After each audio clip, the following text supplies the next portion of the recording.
Alright, welcome to study 1 of our study in the letter to the Galatians. Today we're going to be looking at chapter 1, verse 1 to 5. But just before we do that, I thought it would be helpful to give a bit of an introduction to this letter, who it was written to, and why it was written. Now, the churches in the province of Galatia were started during Paul and Barnabas' first missionary journey. You can read all about that in Acts 13 to 14, and I would encourage you to pause and go and read those two chapters. Now, if you remember our study in Philippians, Paul was talking about those who tried to make his life more difficult while he was in prison. They were preaching, he said, out of envy and contention.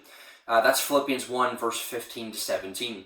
And what they were preaching is that Gentile Christians needed to be circumcised into the Mosaic Covenant. You can read about that again in Philippians 3, verse 1 to 2, and verse 18 to 19.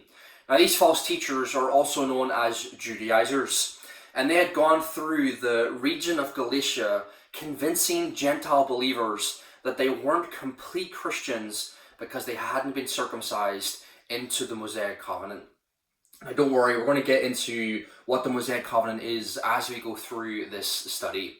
Now, this is one of the first big issues that the early church dealt with, and you can read all about it in Acts 15. Again, I encourage you to pause and go and read Acts 15 and see how the church dealt with this issue of circumcision.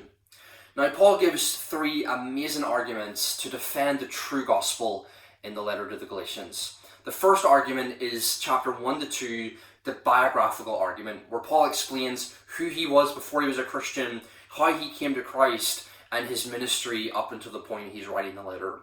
Chapter 3 to 4 is the theological argument, as he goes to the Old Testament to prove his points.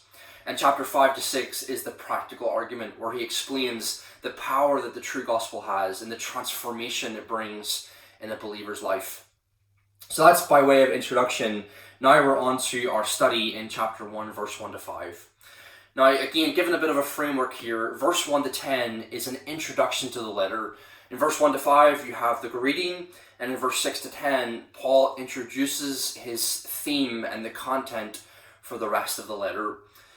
In chapter 1, verse 1, Paul explains that his apostleship comes from God. One of the attacks that he is receiving was that he wasn't a true apostle, and so he explains that no, my apostleship comes from God just like the other apostles. So here's your questions for verse 1 to 5. Question 1, can you see 6 more things that God has given to every believer in verse 1 to 5? So the apostleship, that's Paul's and the other apostles, but there's 6 more things that God has given to every believer, and that's found in verse 1 to 5.